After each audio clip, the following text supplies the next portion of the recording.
میرا پیارا نبی کتنا پیارا نبی ساری بیان فرمائی ہیں، تو چند اہم باتیں آپ کی سماعتوں کی نظر۔ اللہ کریم نے ارشاد فرمایا وَلَا تَقْتُلُوا أَوْلَادَكُمْ خَشْيَةَ إِمْلَاقٍ، تم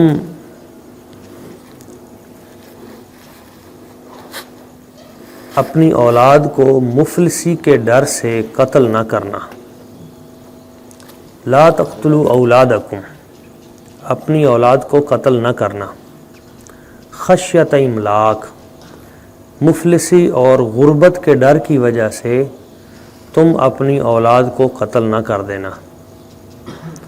نحن نرزقہم و ایاکم، ہم انہیں بھی رزق دیتے ہیں اور ہم تمہیں بھی رزق دیتے ہیں۔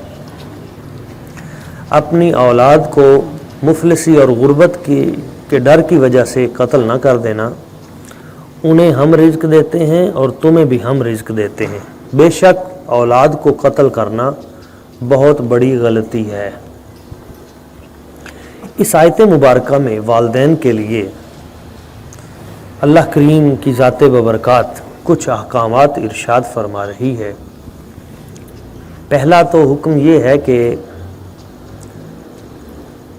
ان کو قتل نہ کرنا خشیت املاک کی وجہ سے، دولت کے ڈر کی وجہ سے، معاشی تنگ دستی کے ڈر کی وجہ سے۔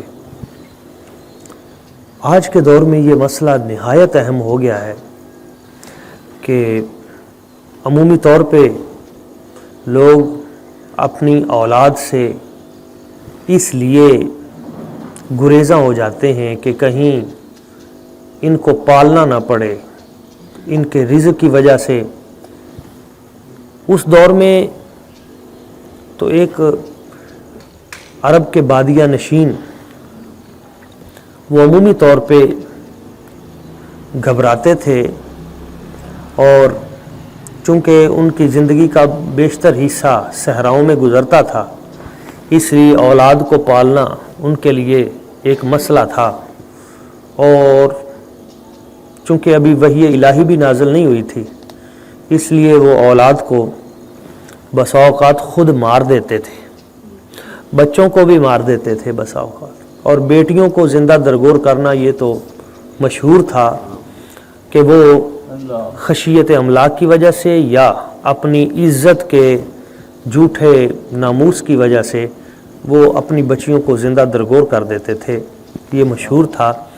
تو اللہ تبارک و تعالیٰ نے یہاں ان لوگوں کو یہ بات باور کرائی ہے کہ یہ جو تم لوگ مفلسی کے ڈر کی وجہ سے یا کسی اور وجہ سے تم بچوں کو قتل کرتے ہو، ان قتلہم کان خطا کبیرہ، یہ بہت بڑا گناہ ہے۔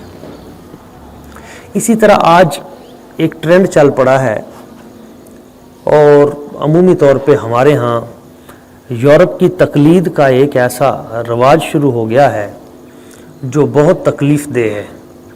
عمومی طور پہ وہاں سے نعرے نکلتے ہیں اور پھر ہمارے علاقے میں وہ نعرے پروموٹ ہوتے ہیں۔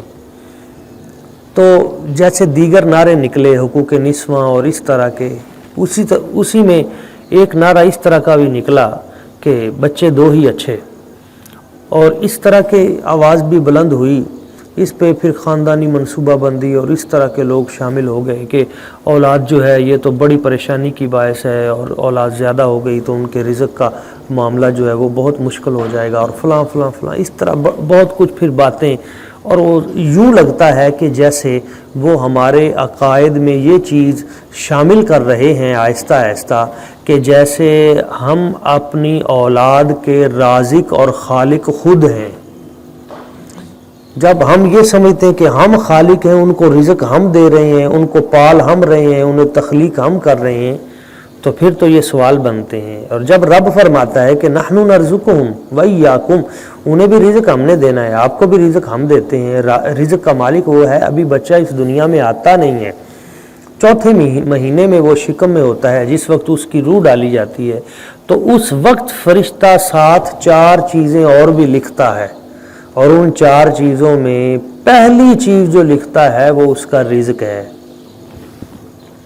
تو رزق تو پہلے طے ہو چکا، وہ معاملات تو ہو چکے، کس کا کتنا رزق ہے، اور رزق بڑھانے کے طریقے جو ہیں وہ کل بیان ہو چکے۔ تو اس لیے اس سے ہمیں محتاط رہنا چاہیے۔ بچوں کی تربیت اور یہ ساری چیزیں بھی ضروری ہیں، اور اس کے علاوہ اس میں یہ ہے کہ بچوں کی ولادت کے لیے پروسیس اور وقفہ اور ٹائم، اور اس پہ بھی اہل علم کی بہت سی آراء موجود ہیں، اس پہ بھی کسی وقت تفصیلاً بحث کریں گے۔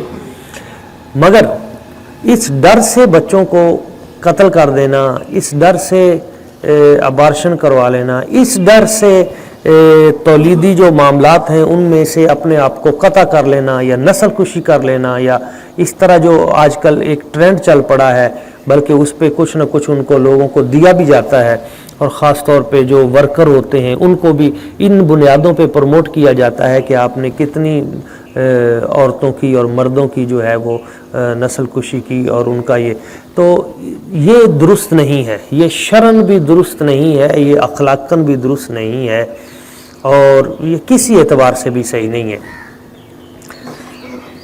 اب آپ دیکھیں اللہ تبارک و تعالیٰ نے ہمیں جو رزق کا وعدہ کیا شروع سے لے کے، اگر یہ ہوتا حضرت آدم علیہ السلام کے ذہن میں خیال کہ اگر دنیا میں کثرت ہو جائے گی تو مالی وسائل کم ہو جائیں گے، بڑی پریشانی ہوگی، تو کیا اگر ہمارے بڑے بزرگ یہ بات سوچتے تو ہم اس دنیا میں ہوتے؟ اور اگر ہم تجربہ بھی کر لیں تو جتنے معاشی حالات ہمارے بزرگوں کے تھے اس سے آج ہمارے بہتر ہیں۔ وہ گندم، وہ 1 ایکڑ جو آج سے 100 سال پہلے 1 ایکڑ سے جتنی فصل لی جاتی تھی، آج اس سے کئی گنا زیادہ ہو چکی ہے۔ معاشی معاملات، معاشی وسائل وہ بڑھ چکے ہیں، تو اس کو بڑھانے کی بھی ضرورت ہے، اس پہ محنت کی بھی ضرورت ہے۔ ہمارے لاکھوں ایکڑ، کروڑوں ایکڑ جو ہیں فضول پڑے ہوئے ہیں، ان زمینوں کو کاشتکاری کے لیے، ان وہاں پہ نہری نظام اور اس طرح، یعنی جو ہم نے کام اصل کرنا ہے اس کی طرف ہماری توجہ نہیں ہے۔ ہر شخص اپنا رزق لے کے پیدا ہوتا ہے، یہ ایک اصولی اور بنیادی بات ہے۔ ہم نے دیکھا ہے غریب گھروں میں سے بڑے بڑے امیر، اور امیر گھروں میں سے بڑے بڑے مفلوق الحال لوگ ہماری نظروں کے سامنے ہیں۔ تو یہ ہر بندے کا اپنا اپنا ایک مقدر ہے، باقی تگ و دو اور کوشش اور جد و جہد یہ بنیادی چیز ہے۔ والدین پہ کیا لازم ہے؟ تو چند چیزیں جو والدین پہ لازم ہیں اپنی اولاد کی تربیت کے لیے۔ والدین سب سے پہلے بنیادی چیز یہ بات یاد رکھیں کہ اپنے بچوں کو 3 قسم کے حقوق ضرور سکھائیں۔ والدین پہ یہ لازم ہے، سب سے پہلے اپنے بچوں کو حقوق اللہ بتائیں، اللہ کے حق کیا ہے، حقوق اللہ، پھر حقوق العباد، حقوق اللہ، حقوق الرسول، اور پھر حقوق العباد۔ اللہ کا حق کیا ہے؟ اپنے بچوں کو یہ چیز ان کے ذہنوں میں راسخ کر دیں کہ ہمارا رازق اور ہمارا مالک اور ہمارا خالق وہ اللہ ہے، تم نے اس سے مانگنا ہے، اس کی بارگاہ میں سر بسجود ہونا ہے، اور اس کا حق کیا ہے کہ اس کی بارگاہ میں سجدہ کیا جائے، نماز پڑھی جائے، اس کے احکامات کو مانا جائے۔ والدین پہ لازم ہے کہ سب سے پہلے اپنے بچے کو حقوق اللہ پہ پختہ کریں، اللہ کے جو حق ہیں وہ ہم اپنے بچوں کو سکھائیں۔ دوسری چیز، حقوق الرسول، نبی پاک صلی اللہ علیہ وآلہ وسلم کے جو حق ہیں وہ ہم اپنے بچے کو سکھائیں۔ نبی پاک صلی اللہ علیہ وآلہ وسلم کے حق کون سے ہیں؟ تو قرآن مجید کی بہت ساری صورتوں میں، سورہ الحجرات کو دیکھ لیں، دیگر سورہ ان کو دیکھ لیں، تو حضور کے حقوق جو ہیں وہ ان صورتوں میں موجود ہیں کہ آپ علیہ الصلوۃ والسلام کا ادب کرنا ہے، آواز بلند نہیں کرنی، احترام کرنا ہے، اور ان اللہ و ملائکتہ یصلون علی النبی، آپ کی بارگاہ میں ہمہ وقت کثرت کے ساتھ درود و سلام بھیجنا ہے، آپ کی آل پاک جو ہے اور آپ کے اصحاب ان کے ساتھ محبت کرنی ہے، مودت کرنی ہے، اور اس طرح جو نبی پاک صلی اللہ علیہ وآلہ وسلم آپ کی ہر نسبت ہے اس کا احترام کرنا ہے، حضور کی عزت و ناموس اور سرکار کی ختم نبوت اور آپ علیہ الصلوۃ والسلام کی ذات و برکات کے حوالے سے۔ تو یہ چیزیں بہت زیادہ ضروری ہیں اس وقت والدین کے لیے کہ وہ اپنے بچے کو، ماں بچے کو اپنی گود میں یہ چیزیں پلا دیں، حقوق اللہ اور حقوق الرسول، یہ دو چیزیں، اور تیسری چیز وہ ہے حقوق العباد۔ ماں باپ پہ لازم ہے کہ وہ حق العبد بھی بچوں کو سکھائیں۔ حقوق العباد کیا ہے؟ یہ والدین کی ذمہ داری ہے کہ وہ بتائیں کہ یہ تیرا چچا ہے، یہ تیرا ماموں ہے، یہ تیری خالہ ہے، یہ تیری پھوپھی ہے، یہ تیرا بھائی ہے، یہ تیری بہن ہے، یہ تیرا دادا جی ہے، یہ تیری دادی جان ہے۔ تو ان سب کے حقوق بھی والدین پہ لازم ہے کہ وہ اپنے بچوں کو سکھائیں۔ اگر والدین اپنے بچوں کو یہ حقوق نہیں سکھاتے تو اس کا نتیجہ کیا نکلے گا کہ جب آپ عملاً خود اپنے بہن بھائی، رشتہ دار، اعزاء و اقربا اور ہمسائے، اساتذہ، ان ہستیوں کے اور ان تمام جو بندے ہیں ان کے حقوق جب آپ نہیں بتائیں گے تو پھر آپ کے بچے جو ہیں وہ کل کسی بھی وقت ان حقوق العباد کی پامالی کریں گے اور عملاً کر کے دکھائیں۔ یعنی جب آپ خود اپنے باپ کی خدمت کر رہے ہیں تو آپ کے بیٹے اس عمل کو دیکھ کر خود آپ کی خدمت شروع کر دیں گے۔ اگر آپ کا رویہ اپنے چاچا کے ساتھ اور اپنے اعزاء و اقربا کے ساتھ اچھا ہے تو آپ کے بچوں کا رویہ آپ کے بھائیوں کے ساتھ اچھا ہو جائے گا۔ تو عملاً اس چیز کو ہم اپنے وجود پہ اور اپنے گھروں پہ حقوق العباد کو نافذ کر کے دکھائیں۔ فقیر آتا ہے تو آپ کا رویہ کیا ہے؟ وہی جو آپ کا رویہ ہوگا وہ آپ کے بچوں کا ہوگا۔ آپ اگر گالی دے کے اس کو رخصت کرتے ہیں تو آپ کے بیٹے گالی کے ساتھ اس کو تھپڑ بھی ماریں گے کل کو۔ جو آپ کر رہے ہیں آپ کی اولاد اس سے ایک ہاتھ آگے بڑھے گی۔ آپ کا رویہ بازار میں کیا ہے، لوگوں کے ساتھ کیسا ہے، وہی آپ کی اولاد سیکھے گی۔ نبی پاک صلی اللہ علیہ وسلم کا ایک فرمان ہے، حضور نے فرمایا کل مولود یولد علی الفطرہ، ہر بچہ فطرت اسلام پہ پیدا ہوتا ہے۔ بچے کی جب ولادت ہوتی ہے تو بوقت ولادت وہ اسلام پر ہی پیدا ہوتا ہے۔ ابواہ یحودانہ او ینصرانہ او یمجسانہ، اس کے ماں باپ ہیں جو اس کو یہودی بنا دیتے ہیں یا اسے عیسائی بنا دیتے ہیں یا اسے مجوسی بنا دیتے ہیں۔ یعنی بچے کے سٹرکچر کا، عقائد کا، نظریات کا سارا تعلق والدین کے عقائد و نظریات سے جڑا ہے۔ ماں باپ ان کا جو عقیدہ ہوگا آگے اولاد، پیدا ہوتے ہوئے تو وہ مسلمان تھا مگر والدین نے اس کو جو بنانا تھا وہ بنا دیا۔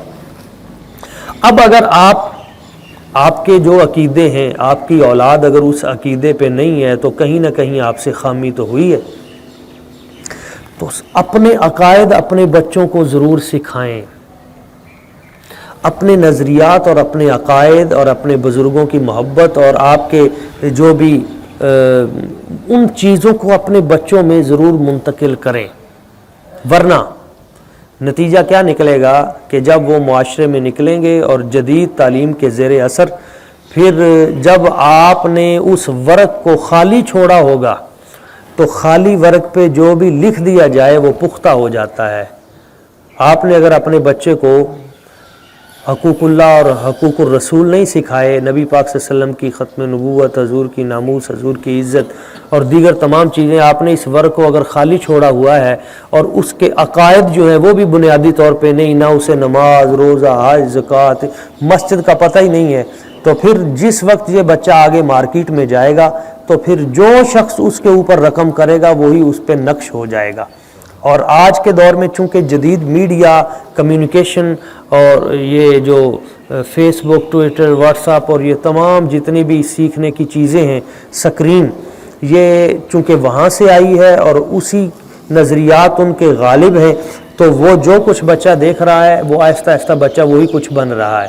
ہمارے گھر میں بیٹھا ہوتا ہے اور ہمیں پتہ نہیں ہوتا کہ ہمارا بچہ یہودی بن چکا ہے، عیسائی بن چکا ہے، مجوسی بن چکا ہے، لبرل بن چکا ہے، ملحد بن چکا ہے، بیٹھا تو ہمارے ساتھ ہے مگر چونکہ ہم نے اس تختی دل کے اوپر کچھ نقش نہیں کیا تو باہر کے لوگوں نے میڈیا کے ذریعے آپ کے بچے تک اپنے عقائد پہنچا دیے، اور آپ کو پتہ تب چلتا ہے کہ جب وہ ایک دن آپ کے سامنے کھڑا ہو جاتا ہے۔ آپ علیہ الصلوۃ والسلام کی ذات ببرکات نے ایک بچے کو دیکھا، وہ اپنے باپ کے آگے چل رہا تھا،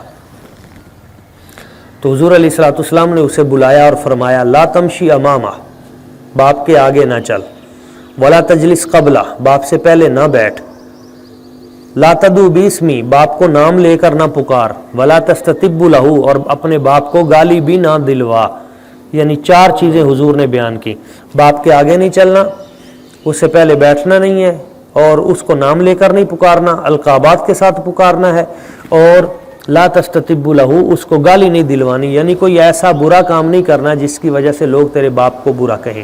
اس کا مطلب کیا ہوا کہ بچوں کو ادب سکھانا یہ والدین پہ لازم ہے، یہ والدین کے فرائض میں شامل ہے کہ وہ اپنے بچوں کو ادب سکھائیں۔ اس لیے امام مالک فرماتے ہیں کہ اپنے بچوں کو بہت زیادہ علم دینے کی بجائے ان کو کچھ ادب سکھانا زیادہ بہتر ہے۔ ادب، تربیت یہ تعلیم سے کہیں زیادہ ضروری ہے، تو اس پہ زیادہ فوکس کرنے کی ضرورت ہے کہ والدین کے جو فرائض ہیں، حضور علیہ الصلوۃ والسلام نے ارشاد فرمایا، میں نے اپنی یہ جو نئی کتاب ہے ایمان افروز باتیں، اس میں بھی یہ حدیث پاک نقل کی ہے، آپ علیہ الصلوۃ والسلام نے تربیت اولاد کے حوالے سے جو چیز سمجھائی اور جو حکم دیا، حضور علیہ الصلوۃ والسلام نے فرمایا اکرموا اولادکم، اپنی اولاد کو عزت دو، وَأَحْسِنُوا أَدَبَهُمْ، اور ان کو اچھے ادب سکھاؤ۔ اچھا، یہ 2 چیزیں والدین پہ کے فرائض میں شامل ہیں۔ ایک تو اپنی اولاد کو عزت دو، اپنی اولاد کی توہین نہ کرو، تذلیل نہ کرو، گالی نہ دو۔ حضرت عبداللہ بن مبارک کے پاس ایک شخص آیا، یہ بڑی اہم بات ہے، سمجھیے گا۔ حضرت عبداللہ بن مبارک کے پاس ایک شخص آیا اور اس نے کہا کہ میرا بیٹا بہت خراب ہو گیا ہے، وہ میرا بہت نافرمان ہے اور وہ توہین کرتا ہے۔ حضرت عبداللہ بن مبارک نے فرمایا تو نے اسے کبھی بد دعا تو نہیں دی؟ انہوں نے کہا میں نے بد دعا تو دی ہے، اس نے میری بے ادبی کی، میں نے اس کو بد دعا دے دی۔ فرمایا نہیں، بے ادبی سے پہلے کہا، پہلے بھی میں نے اسے سخت سست لفظوں میں کہا تو ہے اسے۔ فرمایا جب تو نے اس کو سخت سست لفظ اور بری بات سے اور گالی سے جب تو نے یاد کیا تھا تو وہ وقت قبولیت کا تھا، اب اس کا نتیجہ بھگت۔ فقد افسدتہ، تو نے اپنے بچے کو خود خراب کیا ہے۔ تو یہ جو دعا ہے نا، اس کا بڑا خیال رکھیں۔ عمومی طور پہ والدین اپنے بچے کو گالی سے یاد کرتے ہیں یا اس کو بد دعا دیتے ہیں، اپنے منہ سے اس کے لیے غلط جملے نکالتے ہیں، یا عمومی طور پہ اپنے بچے کو اس کے سامنے کہتے ہیں یہ تو بڑا ہی فراڈیا ہے، یہ تو بندہ ہی صحیح نہیں ہے، یہ تو اچھا۔ وہ اس طرح کی جب باتیں بچے کے ذہن میں آتی ہیں وہ آہستہ آہستہ پختہ ہو جاتی ہیں، وہ بچہ سمجھتا ہے میں واقعی غلط آدمی ہوں، پھر وہ غلط بن جاتا ہے۔ وہ نہ بھی سمجھے تو آپ کی زبان سے جب اس کے لیے غلط لفظ نکل گیا تو ہو سکتا ہے وہ قبولیت کا وقت ہو اور وہ ویسے ہی ہو جائے۔ اس لیے اپنی اولاد کو کبھی بد دعا نہ دیں، ان کو اچھے لفظ سے یاد کریں، اگر وہ زیادتی بھی کریں تب بھی ان کو دعا دیں، ان کی ہدایت کے لیے دعا کرتے رہیں، مسلسل ان کی ہدایت کے لیے دعا کرتے رہیں۔ آپ کو پتہ ہے کہ حضرت عبداللہ بن مسعود رضی اللہ تعالیٰ عنہ، آپ جب نفل پڑھتے تھے تو ان کا بیٹا سامنے لیٹا ہوتا تھا، سویا پڑا ہوتا تھا، چھوٹا بیٹا، تو وہ جب نفلوں کی نیت کرتے تھے تو پتہ کیا کرتے تھے؟ وہ نیت یہ کرتے تھے کہ یہ جو 2 نفل میں پڑھنے لگا ہوں اے بیٹا، یہ تیرے روشن مستقبل کے لیے پڑھنے لگا ہوں۔ یعنی نفلوں کی نیت ہی یہ کرتے تھے کہ یہ نفل میں اپنے بچے کے روشن مستقبل کے لیے۔ اب جب باپ اپنے بچوں کے لیے نفل پڑھے گا تو اس کو کتنی برکت اللہ تعالیٰ دے گا، وہ کیسے بے ادب بن سکتا ہے، وہ کیسے گستاخ بن سکتا ہے، وہ کیسے نافرمان بن سکتا ہے۔ ہم سوچیں کہ کیا کبھی ہم نے اپنے بچوں کی تربیت کے لیے بھی کوئی 2 نفل پڑھے؟ تو اس کو اپنے معمول میں شامل کریں، اولاد کی تربیت کے لیے کبھی درود پاک پڑھیں، کبھی اچھے اعمال کریں، اور وہ اللہ تعالیٰ کی بارگاہ میں دعا کریں کہ یا اللہ یہ جو میں نے عمل کیا ہے یہ اپنے بچوں کی تربیت کے لیے ہے، ان کو نیک بنا، ان کو صالح بنا۔ تو آپ علیہ الصلوۃ والسلام نے یہ بھی ارشاد فرمایا کہ لِأَن يُؤَدِّبَ الرَّجُلُ وَلَدَهُ خَيْرٌ لَهُ مِنْ أَن يَتَصَدَّقَ بِصَاعٍ۔ حضور علیہ الصلوۃ والسلام نے فرمایا کسی شخص کا اپنے بیٹے کو ادب سکھانا ایک سا صدقہ کرنے سے، کھجوریں جو ہیں صدقہ کرنے سے وہ بہتر ہے۔ تو یہ فرائض میں شامل ہے کہ آپ اپنے بچوں کو خود ادب سکھائیں۔ دو باتیں کر کے میں اپنی گفتگو سمیٹتا ہوں۔ آپ علیہ الصلوۃ والسلام نے فرمایا مروا اولادکم بالصلاۃ وہم ابناء 7 سنین، اپنے بچوں کو نماز سکھاؤ، اپنے بچوں کو نمازی بناؤ جب وہ 7 سال کے ہو جائیں۔ 7 سال کے بچے کو نماز کی طرف ساتھ لے کے آؤ۔ جب وہ 7 سال کے ہو جائیں وہ نمازی بن جائیں گے بنیادی طور پہ، تو جیسے ہی بچہ چلنے کے قابل ہوتا ہے تو اسے نماز کی طرف لے کے آئیں۔ اگر جب وہ 10 سال کا ہو جائے نہ جائے تو حضور فرماتے ہیں وَضْرِبُوهُمْ عَلَيْهَا، پھر انہیں مار کر مسجد کی طرف لے کے آئیں۔ اب آپ دیکھیں کہ یہ حضور علیہ الصلوۃ والسلام جو رحمت للعالمین ہیں وہ فرماتے ہیں کہ 7 سال میں ان کو مسجد کی طرف لے کے آؤ، جب 10 سال کا ہو جائے نہ آئے تو پھینٹی لگا کے لے کے آؤ۔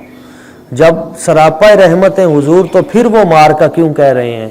بھئی یہ مار اس کے لیے برکت ہے، اس کے لیے خیر ہے۔ ابھی آپ تھوڑی سی سختی کر لیں گے وہ نمازی بن جائے گا، وہ اللہ تعالیٰ کی بارگاہ میں سر جھکانے والا ہو جائے گا، دعا کرے گا، آپ کے معاملات ٹھیک ہو جائیں گے، بچے کے معاملات بھی ٹھیک ہو جائیں گے۔ اگر اس مرحلے میں آپ اسے کنٹرول نہ کر سکے اور پھر وہ بے نمازی بن گیا تو آہستہ آہستہ وہ صرف بے نمازی نہیں رہے گا بلکہ اس کے عقائد ہی خراب ہو جائیں گے۔ آہستہ آہستہ اگر وہ ایسے لوگوں کے ہتھے چڑھ گیا جو نماز کے ویسے ہی دشمن ہیں تو پھر اس کے عقیدے وہ خراب ہو جائیں گے۔ تو اس لیے یہ ضروری ہے، اور یہ بھی پتہ چلا آپ کو کہ دین اسلام میں دونوں چیزیں ہیں، پیار بھی ہے اور ساتھ ساتھ ہدایت انسانیت کے لیے محبت والی سختی بھی ہے۔ اولاد کی تربیت کے لیے سختی کرنا بھی جائز ہے۔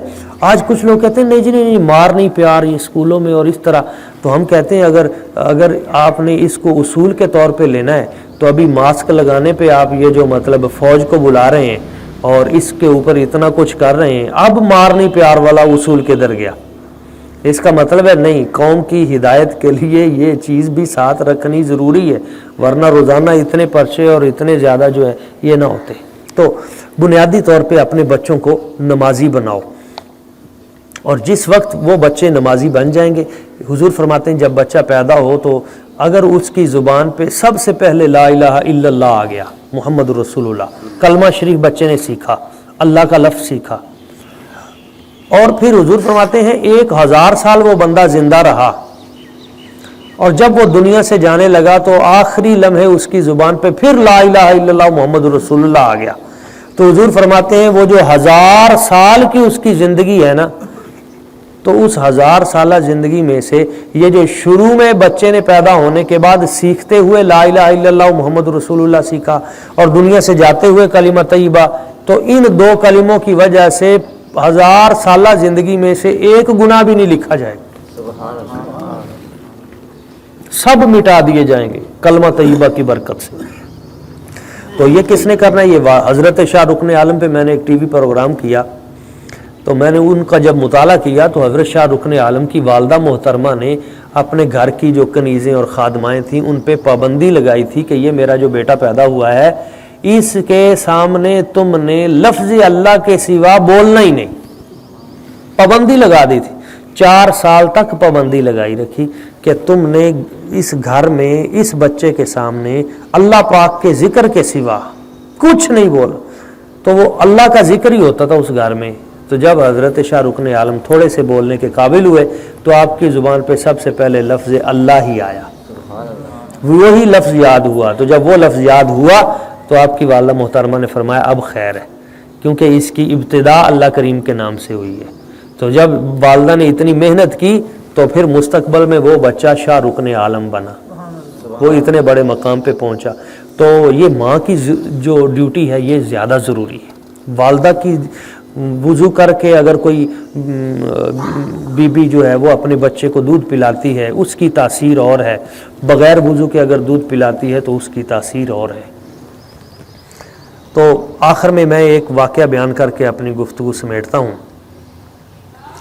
آپ دیکھیں کہ نبی اکرم صلی اللہ علیہ وآلہ وسلم حضور نے فرمایا من علم ابنہ القرآن ناظرا غفر لہ ما تقدم من ذنبہ وما تأخر، مجمع الزوائد کی جلد نمبر 7 میں یہ حدیث پاک ہے۔ حضور نے فرمایا جس نے اپنے بچے کو ناظرہ قرآن مجید سکھا دیا، جس نے بچے کو سادہ قرآن مجید پڑھنا سکھا دیا، غفر لہ ما تقدم من ذنبہ وما تأخر، سادہ قرآن مجید پڑھنا اوپر سے دیکھ کر جس نے سکھا دیا، اللہ تعالیٰ اس باپ کے اگلے اور پچھلے سارے گناہ معاف فرما دے۔ اس سے اندازہ کریں کہ جو ناظرہ قرآن مجید اپنے بچے کو سکھا دے اس کے اگلے پچھلے، تو جو اپنے بچے کو ناظرے کی بجائے قرآن کا حافظ ہی بنا دے، اور جو اپنے بچے کو حفظ سے بھی اگلے درجے پہ اسے صاحب علم بنا دے، علم کے زیور سے مالا مال کر دے، تو پھر اس کا مقام و مرتبہ اس باپ کا کتنا بلند و بالا ہوگا۔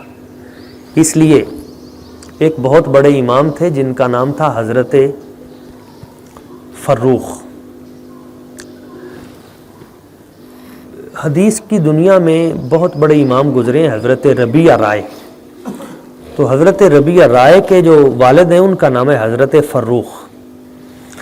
یہ بنو امیہ کے دور کی بات ہے، اور اس دور میں یہ حضرت فروخ جو ہے یہ میدان جہاد میں نکلے، اور جب یہ جہاد کے لیے گھر سے نکلنے لگے تو اس وقت ان کا بچہ ہونے والا تھا ان کے گھر والی کو، تو یہ وصیت کر کے اور 30,000 دینار یعنی سونے کے جو ٹکے تھے وہ دے کر اپنے گھر میں اپنی بیوی کو وصیت کر کے میدان جہاد میں نکلے۔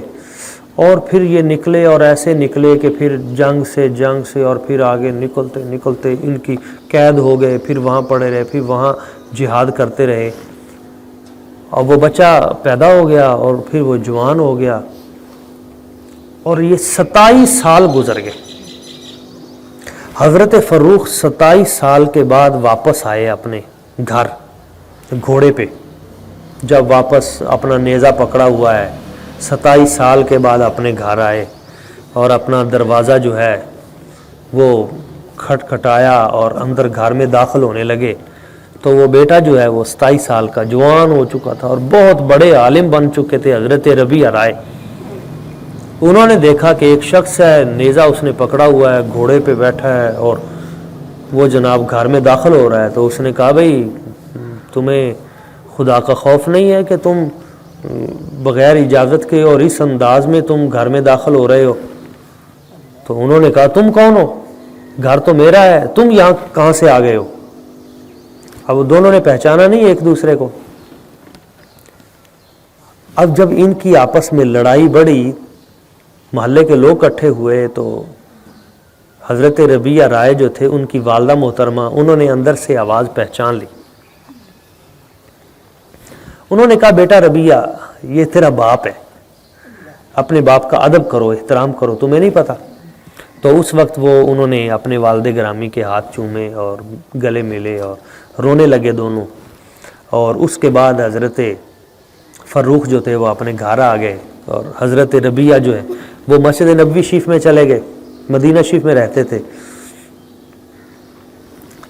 اچھا، وہ حضرت فروخ نے اس کے بعد پھر اپنی زوجہ سے کہا کہ مجھے پیسوں کی ضرورت ہے، میں نے 27 سال پہلے 30,000 سونے کے سکے وہ تمہیں جمع کروائے تھے، تو انہوں نے کہا کہ آپ نماز پڑھ لیں تو آپ کی امانت آپ کو دے دی جائے گی۔ تو وہ نماز پڑھنے کے لیے مسجد نبوی شریف میں گئے، تو جب دیکھا تو مسجد نبوی شریف کے ممبر پر ایک خوبصورت نوجوان جس نے بہت بڑا تاج سر پہ رکھا ہوا تھا اور درس حدیث دے رہا تھا۔ حضرت انس جیسی ہستیاں ان کے درس حدیث کو سننے کے لیے بیٹھتی تھی، اور اتنی ہزاروں اکابر علماء اور شیوخ وہاں نیچے بیٹھ کے اس کی حدیث سنا کرتے تھے۔ تو جب اس نے دیکھا اور اس کی گفتگو، تو وہ پہچان نہ سکا کہ یہ تو وہی میرا بیٹا ہے۔ تو وہ حضرت فروخ بیٹھے اور کسی شخص سے پوچھنے لگے کہ یہ جو امام الائمہ ہیں، یہ جو شیخ الحدیث ہیں جو بیان کر رہے ہیں، یہ کون ہے؟ تو انہوں نے کہا جی یہ ربیعہ ہیں جو حضرت فروخ کے بیٹے ہیں۔ تو وہ بڑے خوش ہوئے، اور جب اپنے گھر آئے تو اپنی بیوی سے خوشی کے عالم میں کہا کہ تو نے میرے بیٹے کی ایسی تربیت کی، وہ تو امام الائمہ بن گئے، شیخ الحدیث بن گئے۔ تو اس بیوی نے کہا کہ وہ جو آپ نے مجھے امانت دی تھی وہ ساری میں نے اس کی تعلیم و تربیت پہ خرچ کی۔ اس نے کہا تم نے بہت اچھا کیا، ایسی سعادت تو کروڑوں اربوں خربوں روپیہ بھی اگر کوئی لٹا دے تو یہ سعادت نصیب نہیں ہوتی کہ مسجد نبوی شریف کے ممبر پہ نبی پاک صلی اللہ علیہ وسلم کی مسند پہ کوئی دین متین کی خدمت کا کام۔ تو آپ دیکھیں وہ جو تربیت ہے اپنے بچوں کی اس انداز میں کرنا اور اس کے لیے دعا کرنا کہ اللہ تعالیٰ کی ذات ببرکات ان سے، یہ والدین پہ ضروری ہے۔ ادبوا اولادکم علی ثلاث خصال، حضور نے فرمایا اپنی اولاد کو 3 چیزیں ضرور سکھاؤ۔ ایک تو قرآن مجید کی تلاوت، حب نبیجیکم، پہلی چیز نبی پاک کی محبت، حب اہل بیتی، میرے اہل بیت اطہار کی محبت، و تلاوت القرآن، اور قرآن مجید کی تلاوت۔ تو یہ والدین پہ فرائض۔ اور آخری یہ بھی میں گزارش کرنا چاہوں گا کہ والدین پہ لازم ہے اپنے بچوں کو آپس میں جوڑ کے رکھیں، بچوں میں نفرتیں پیدا نہ ہونے دیں، بچوں میں لڑائی اور حسد پیدا نہ ہونے دیں، یہ والدین پہ لازم ہے۔ وہ بچپن سے اس چیز کا خیال رکھیں اور ان کے حقوق بھی ایک دوسرے کے وہ پامال نہ ہونے دیں۔ والدین جب زیادتی کریں گے تو اولاد خود بخود زیادتی شروع کر دے گی۔ ان کی تربیت ہی اس بنیاد پہ کریں کہ تم نے ایک دوسرے کا حق اس سے بڑھ کر دینا ہے، نہ کہ دوسرے کا حق مارنا ہے، حق نہیں۔ اور بہنوں کے حقوق خاص طور پہ بھائیوں یہ بہت لازم ہے۔ عمومی طور پہ ہمارے معاشرے میں بہنوں کو ان کا حق جو ہے وہ دیا نہیں جاتا اور ان کے ساتھ ظلم کیا جاتا ہے۔ اس حوالے سے بھی والدین کی ذمہ داری ہے کہ وہ اپنی زندگی میں اپنی بیٹیوں کو حقوق دے کر جائیں۔ زندگی میں اگر کوئی باپ چاہے تو وہ برابری کے حصے پر بھی تقسیم کر سکتا ہے، وراثت یعنی بیٹی اور بیٹے کو برابری کے حصے پہ بھی وہ دے سکتا ہے، مگر دنیا سے جب جائے گا تو پھر وہ شرعی اصولوں کے مطابق اس کی تقسیم ہوگی۔ اللہ کریم کی بارگاہ قدس میں دعا ہے کہ اللہ تعالیٰ والدین کو اپنی ذمہ داریاں بھی ادا کرنے کی توفیق اور سعادت عطا فرمائے، آمین۔ وما علینا الا البلاغ المبین۔ کل بڑا اہم ٹاپک ہوگا، اس پہ انشاءاللہ ہم گفتگو